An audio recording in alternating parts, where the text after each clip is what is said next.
When my appendix bursts, my parents, my brother, and even my fiancé are all too busy celebrating my sister's birthday.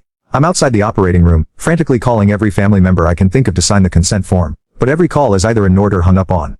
After hanging. Part 1. My parents, my brother, and even my fiancé are all too busy celebrating my sister's birthday. I'm outside the operating room, frantically calling every family member I can think of to sign the consent form, but every call is either ignored or hung up on. After hanging up on me, my fiancé, Joel Graham, texts back. Sophie, stop being dramatic. It's Yvette's 18th birthday today. Whatever it is, can wait until after the party.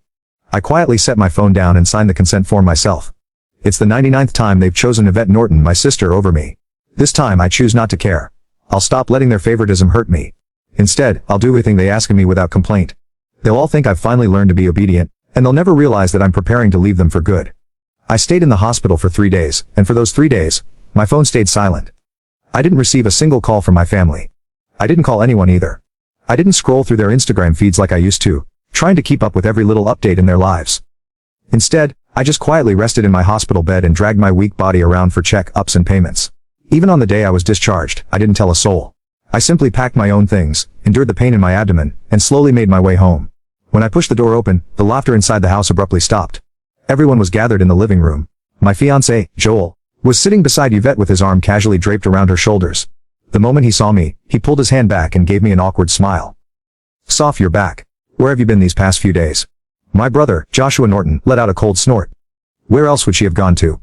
She just didn't want to show up to Yvette's birthday party. She always has to ruin things for her since she can't stand seeing Vivi happy. I didn't say a word. I just headed straight for my room. Joshua seemed surprised that I didn't argue with him. Normally, whenever he accused me of being selfish, I would break down in tears and desperately defend myself. But this time I'd kept quiet.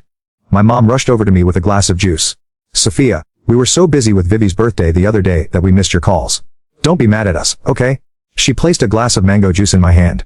Although my heart had long since stopped expecting anything, it still ached faintly. I was allergic to mangoes, but the vet loved them. There was always mango, flavored food and drinks in the house because of that, but no matter how many times I reminded them, no one ever remembered that I couldn't have mangoes.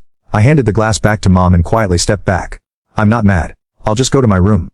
Just as I turned around, a loud noise came from the living room. Dad abruptly stood up and slammed his hand on the table. He screamed, "Why have you been walking around with that sour face ever since you came in? Your mother already apologized and even gave you your favorite drink. What's with that attitude? It looks like we've spoiled you too much." My heart twisted, and even breathing hurt. Tears blurred my vision, but I still lifted the glass from Mom's hand and drank it all in one go. I then gently set the empty glass down and wiped away my tears. I calmly looked at Dad. "Vet's the one who likes mangoes. I'm allergic to them. But it doesn't matter, I already drank it all. Can I go to my room now?"